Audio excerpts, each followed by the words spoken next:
Durante minha festa de 50 anos, meus 3 filhos revelaram uma apresentação especial.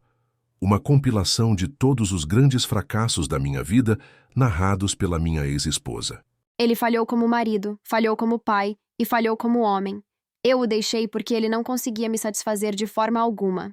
O vídeo terminou com eles anunciando que estavam mudando legalmente seus sobrenomes. Todos riram enquanto eu estava sentado lá em choque. Eu simplesmente agradeci por terem vindo e fui embora. Esta manhã, meu telefone não parava de vibrar, com mensagens desesperadas. Olha, eu não sou exatamente um cara de mídia social. Meu filho mais velho, Felipe, criou esta conta no Reddit para mim anos atrás e eu mal a uso, mas preciso desabafar porque estou aqui desde as 5 da manhã com meu telefone tocando e, honestamente, não sei o que fazer. Fiz 50 anos na semana passada. 50, meio século me esforçando para pagar contas em dia e tentando ser um cara decente. Nunca fui do tipo que faz alarde sobre aniversários, mas 50 parecia algo que valia a pena comemorar, sabe?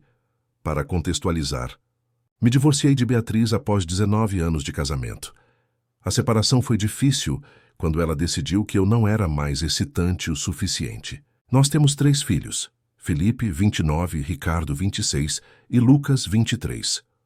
Os meninos ficaram do lado dela durante a separação, que aconteceu quando eles eram crianças, e ela sempre foi a mãe divertida, enquanto eu era o único dizendo não para tênis. Caros coisas supérfluas, e ficando fora até depois da meia-noite por conta do trabalho. Eu tentei manter relacionamentos com eles, mas tem sido difícil.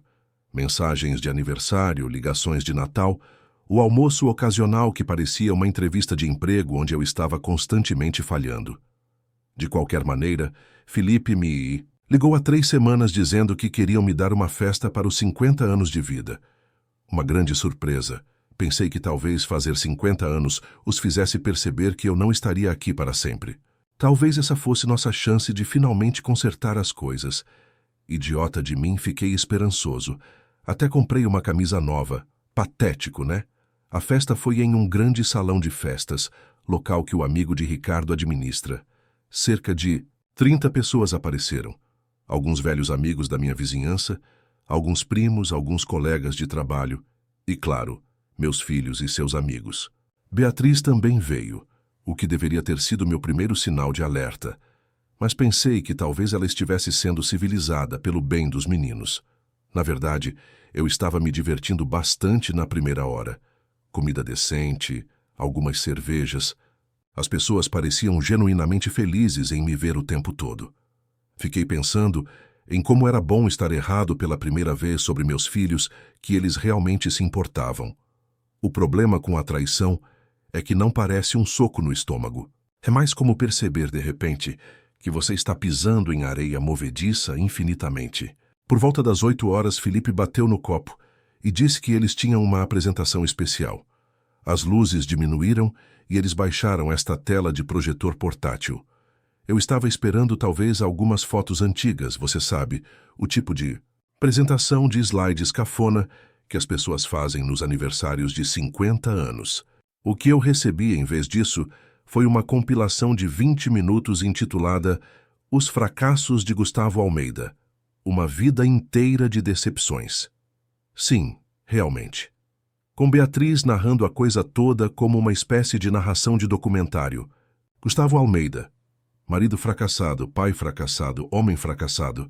Completo com fotos de todos os erros que já cometi. Fotos do carro usado que comprei e que quebrou depois de 3 meses. A vez em que fui rejeitado para a promoção. A viagem de acampamento onde choveu o tempo todo. O deck de acabamento que nunca terminei porque trabalhava 60 horas por semana. Mas essa nem foi a pior parte. Beatriz entrou em detalhes explícitos sobre nossa vida íntima na frente de todos que conheço, sobre como eu não conseguia satisfazer suas necessidades e como essa foi a verdadeira razão pela qual ela foi embora. Como ela fingiu por anos. As pessoas estavam rindo de verdade na minha festa de aniversário sobre meus problemas de desempenho. Terminou com esse pequeno discurso roteirizado de todos os 3 meninos sobre como eles estavam oficialmente preenchendo a papelada para mudar seus sobrenomes para o nome de solteira de Beatriz Silva. Felipe realmente disse, e eu me lembro disso palavra por palavra. Preferimos não ter pai do que um que nunca apareceu quando era importante. Eu sentei lá completamente congelado. A sala estava um silêncio desconfortável, meio riso nervoso, todos olhando para mim esperando que eu desabasse ou explodisse. Eu passei minha vida inteira sendo o cara que não fazia uma cena. Então, não fiz. Levantei-me, agradeci a todos por terem vindo e saí. Entrei no meu carro, dirigi para casa, sentei-me na minha casa vazia e olhei para a parede até o nascer do sol. Era sábado à noite. Agora é quinta-feira de manhã. Meu telefone não para de vibrar desde segunda-feira. Descobri que eles precisam da minha assinatura em alguns formulários para sua preciosa mudança de nome. Todos os três, mais Beatriz, ligando, enviando mensagens, para mim. Até a esposa de Felipe, Fernanda, me ligou, fingindo estar preocupada com meu estado emocional, quando eu sei muito bem que ela só quer que eu assine esses papéis. Ricardo deixou esta mensagem de voz ontem, dizendo que eu estava sendo infantil por ignorá-los. Infantil? Eu sou infantil por não ajudar imediatamente as crianças que me humilharam publicamente? O mesmo garoto que me ligou às 2 da manhã, no ano passado, implorando por dinheiro porque ele devia a alguns caras por um jogo de pôquer. Aquele que eu resgatei sem fazer perguntas. Esse é o garoto me chamando de infantil. Talvez eles estejam certos. Talvez eu tenha sido um pai terrível. Eu com certeza não era perfeito. Trabalhei muitas horas, perdi alguns jogos. Mas eu paguei por tudo. Cada consulta médica, cada par de sapatos, cada taxa de inscrição para a faculdade. Ajudei Felipe com a entrada da casa dele quando Beatriz disse que não podia. Paguei a mensalidade do Lucas, e mesmo que o acordo de divórcio não exigisse isso, eu estive lá com minha carteira aberta toda vez que eles precisaram de algo, mas aparentemente isso não significa nada. Reddit, eu não sei o que estou fazendo aqui. Acho que só precisava contar a alguém. A questão é que não estou apenas magoado, estou com raiva. Há vários anos tenho aceitado a porcaria deles, tentando engolir meu orgulho para quê? Para que eles pudessem me emboscar na frente de todos que eu conheço. Meu amigo Carlos diz que eu deveria apenas assinar os papéis e acabar com isso. Ele diz que meu primo acha que eu deveria tentar falar com eles, descobrir de onde veio todo esse ódio, mas honestamente, não sinto vontade de fazer nenhuma das duas coisas. Passei 50 anos sendo razoável, aquele que compromete, aquele que perdoa, e o que isso me rendeu? Um rolo de destaque dos meus fracassos, narrado pela mulher que jogou fora nosso casamento por seu instrutor de CrossFit. Ah, sim, esqueci de mencionar esse pequeno detalhe antes. Então aqui estou eu, telefone tocando de novo. É Lucas, dessa vez, provavelmente, ligando para me dizer o quão decepcionado eu sou por não ajudá-los imediatamente a apagar a última conexão que eles têm comigo. Eles acham que eu sou fraco, que vou ceder como sempre faço, mas algo quebrou em mim quando eu saí daquela cervejaria. Algo mudou. Eles não sabem o que eu sei sobre cada um deles. Eles não têm ideia de quem eu sou de verdade. Agora estou desligando meu telefone e indo dar uma volta. Eu preciso pensar porque pela primeira vez na minha vida eu não vou fazer o que esperam de mim. Atualizei. Puta merda. Eu nunca esperei que meu último post explodisse desse jeito. Mais de 2.000 comentários. Minhas notificações ficaram loucas por dias. Obrigado a todos que enviaram mensagens de apoio e conselhos. Desculpe, eu não consegui responder a todos eles. Meu antigo Samsung mal consegue abrir o aplicativo do Reddit sem superaquecer. Olha assim, já faz quase 3 semanas desde aquele desastre da festa de aniversário. Muitos de vocês estavam perguntando se eu estava bem ou se eu tinha falado com meus filhos ainda. A resposta é que tá complicado.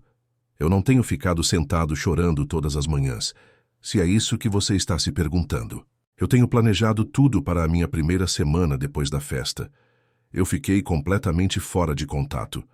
Desliguei meu telefone, tirei alguns dias pessoais do trabalho e apenas fiquei sentado em casa, pensando.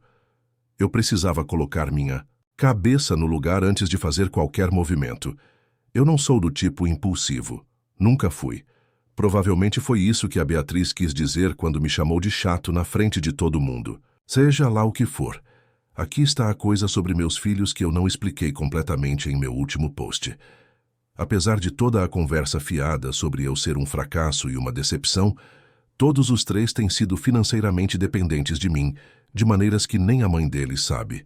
Sobre Felipe, meu filho mais velho, aquele que organizou toda aquela humilhação do slideshow, eu tenho feito metade dos pagamentos do financiamento da casa dele nos últimos 3 anos, transferindo dinheiro discretamente para a conta dele todo mês, porque ele e sua esposa Fernanda compraram uma casa muito maior do que podiam pagar, naquele condomínio chique.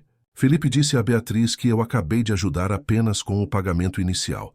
Mas não, eu pago 1.200 todo mês para que eles pudessem manter suas bancadas de granito e a garagem para 2 carros. Ricardo tem um problema com jogos, de azar, pôquer online principalmente, mas ele também se ramificou para aplicativos de apostas esportivas. Sua noiva, Camila, não tem ideia de que eu o resgatei 4 vezes nos últimos 2 anos, quando ele se meteu muito fundo. Da última vez custou cerca de 8.000, o que não é pouca coisa para um cara como eu, simples, que vende almoço há 30 anos. E Lucas, meu filho mais novo, sua mensalidade da faculdade não se paga sozinha. Beatriz prometeu lidar com isso no divórcio, mas de repente teve problemas de fluxo de caixa quando chegou a hora. Então, adivinhe quem estava pagando silenciosamente suas aulas, sem mencionar o aluguel de seu apartamento, já que ele não conseguia equilibrar a escola e o trabalho em tempo integral? Depois de ficar sentado com meus pensamentos por uma semana, finalmente comecei a atender suas ligações. Joguei exatamente como eles esperavam, a voz do pai derrotado, toda trêmula, falando sobre como eu só queria entender onde errei, e ainda... Amá-los, não importa o que aconteça. Basicamente, eu os alimentei exatamente com a reação patética que eles estavam esperando. Eles comeram tudo. Sugerir que jantássemos apenas a família para resolver as coisas e encontrar um encerramento. Eles concordaram tão rápido que foi quase engraçado. Felipe escolheu este restaurante italiano caro perto de sua casa, provavelmente presumindo que eu pagaria a conta, como sempre. O jantar foi outra coisa. Eu apareci parecendo um mendigo de propósito. Não me barbei por dias. Usei uma camisa velha e amassada, toda a rotina do desleixado. E nossa, você deveria ter visto como todos pareciam presunçosos. Beatriz continuou me dando esses olhares falsos de simpatia enquanto os meninos começaram a falar, explicando por que tiveram que fazer o que fizeram na festa, como era para o meu próprio bem, para que eu finalmente pudesse encarar a realidade.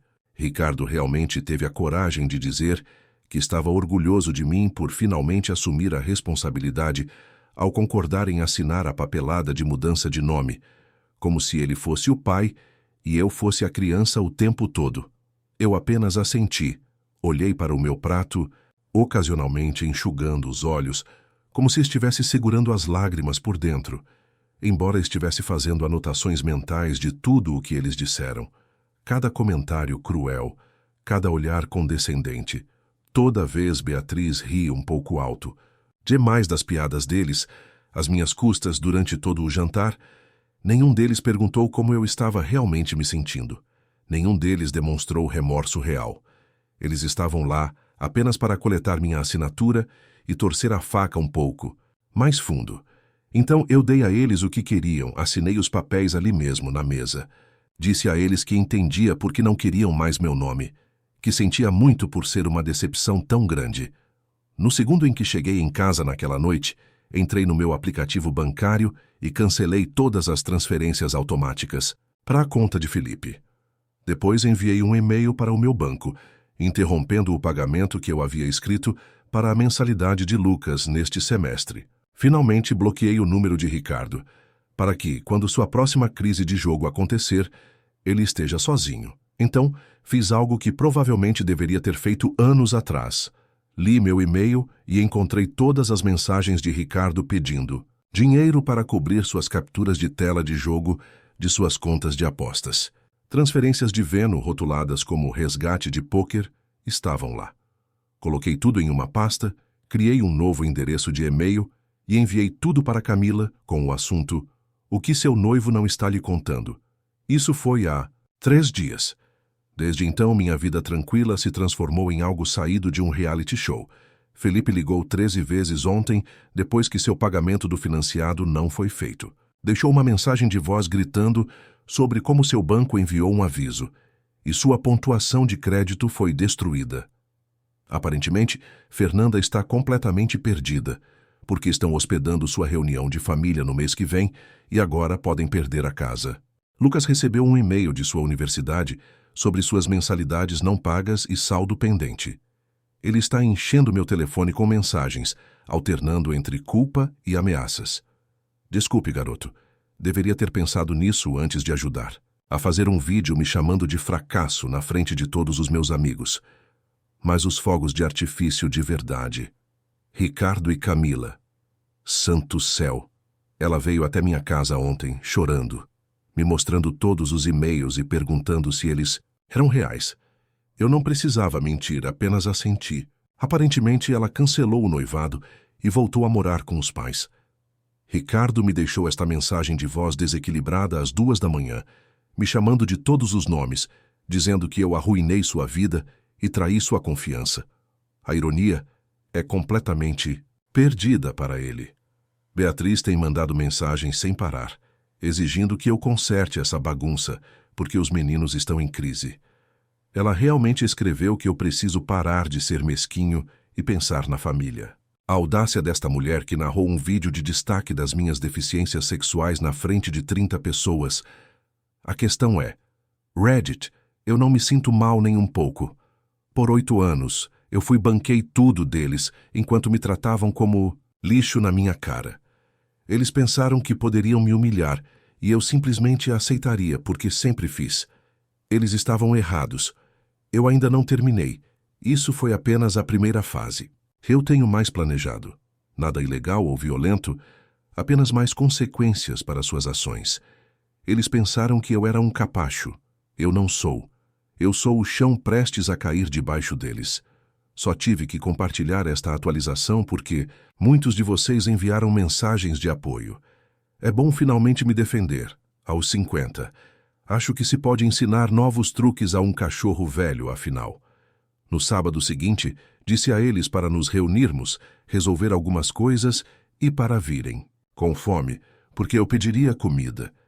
A velocidade com que todos concordaram era incrível. Passei a manhã limpando, não porque me importasse com o que eles pensavam da minha casa, mas porque isso ajudava a manter minha mente limpa. Coloquei lençóis limpos na cama de hóspedes, mesmo que ninguém estivesse hospedado. Velhos hábitos. São difíceis de morrer. Acho que pedi uma quantidade ridícula de comida daquele restaurante chinês perto da rodovia. Todos os seus favoritos. Carne e brócolis do Salvador, o caranguejo de Damão e até mesmo a sopa picante e azeda favorita, da Beatriz. Me custaram quase 350 com taxas de entrega, mas valeu cada centavo pelo que estava prestes a acontecer. Todos chegaram com 10 minutos de diferença um do outro praticamente. Beatriz foi a primeira, 20 minutos mais cedo como sempre, provavelmente esperando me pegar sozinho. Os meninos apareceram bem ao meio-dia. A tensão na minha sala de estar era grande o suficiente para cortar com uma faca. Todos pareciam terríveis, para ser sincero. Felipe tinha olheiras, Ricardo claramente não se barbeava há dias, e Lucas parecia ter perdido peso. A Beatriz eu podia ver a tensão em volta dos olhos dela. Eu interpretei o anfitrião gracioso, distribuí pratos, servi bebidas, conversei um pouco sobre o clima. Todos estavam claramente impacientes, esperando que eu trouxesse dinheiro. Ricardo ficava checando o telefone a cada 30 segundos. Felipe estava fazendo aquela coisa de bater o pé quando está ansioso. Lucas mal conseguia fazer contato visual. Quando todos comeram, eu disse que tinha uma apresentação especial que queria compartilhar com eles. O olhar que trocaram entre eles não tinha preço. Essa mistura de confusão e preocupação. Peguei meu laptop e conectei na TV com aquele cabo HDMI que nunca consigo acertar na primeira tentativa. Então apertei play. Era a apresentação de aniversário deles para mim. O vídeo todo humilhante que eles mostraram para todos na minha festa. Pedi ao amigo do Felipe que dirigia a cervejaria para me enviar uma cópia, alegando que eu queria para as memórias. O áudio estava cristalino, A narração de Beatriz sobre meus fracassos, o discurso do garoto sobre mudar seus nomes, a risada da plateia, tudo isso. Eu não disse uma palavra, apenas deixei tocar. 16 minutos e 22 segundos disso. Observei seus rostos o tempo todo. Quando terminou, acendi as luzes e peguei 4 pastas de papel pardo que eu havia preparado. Entreguei uma a cada um deles, com seus nomes escritos nas abas. A moda antiga, eu sei, mas há algo sobre o papel físico que é diferente de um monte de e-mails. Felipe abriu o primeiro. Dentro havia um registro completo de todos os pagamentos de imóvel que fiz para ele nos últimos 3 anos, 43.200 no total, junto com uma carta formal declarando que eu não buscaria o reembolso, mas também nunca mais forneceria assistência financeira. A pasta de Ricardo continha impressões de todas as suas transações de jogo. Eu tinha coberto capturas de tela de sua conta, suas perdas no pôquer online, as mensagens desesperadas pedindo resgates. Também incluíam uma confirmação de que a identidade o matriculou em um programa gratuito de dependência de jogos de azar online. Ele só precisava aparecer, sua escolha. A pasta de Lucas tinha cópias de seus pagamentos de mensalidade dos últimos 2 anos, além de uma carta explicando que eu havia pago o saldo restante dele para este semestre. Minha última contribuição financeira para sua educação. Posso estar com raiva, mas não iria estragar todo o seu futuro. A pasta de Beatriz continha as fotos incríveis dela com seu instrutor de CrossFit de antes do nosso divórcio, com carimbo de data-hora.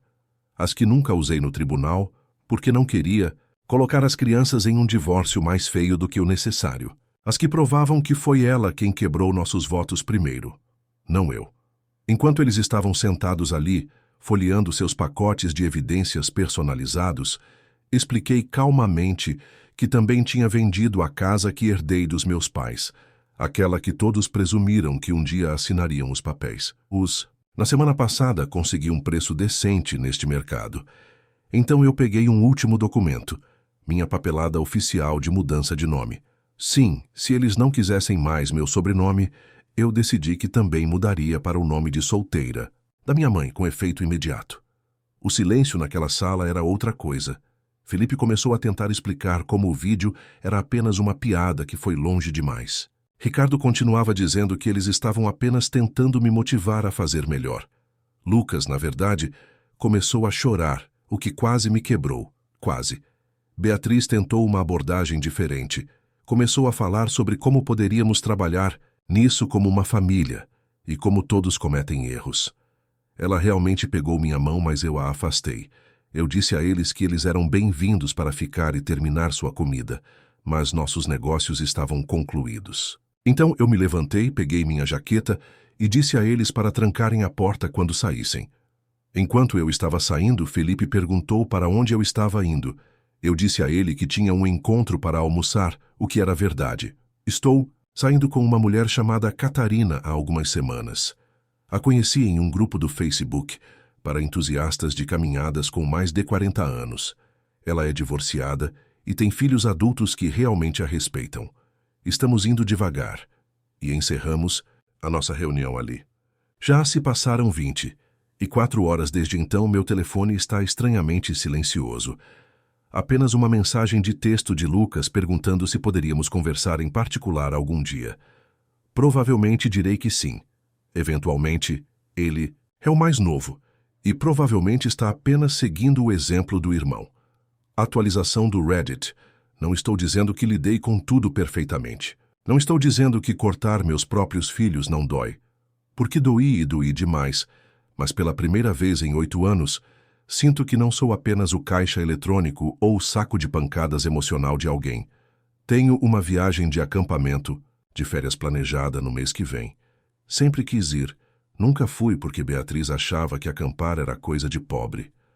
Para meu aniversário de 51 anos no ano que vem, vou comemorando sozinho, por escolha, e algo me diz que será o melhor aniversário que terei em décadas. Agora me diz, o que você faria se depois de anos de apoio incondicional fosse tratado dessa maneira pela sua própria família? Você acha que Eugene fez a coisa certa ao cortar o suporte financeiro e expor os erros dos filhos? Ou ele deveria ter agido de forma diferente? Escreve aqui nos comentários, eu quero muito saber. Se você gostou do vídeo, clica em curtir e se inscreve no canal também. Assim você não perde nenhuma historia emocionante. E não esquece, deixa também um comentário com uma classificação de 1 a 10 para mostrar o quanto você gostou. Assista também ao vídeo que agora está aparecendo na sua tela. Até breve.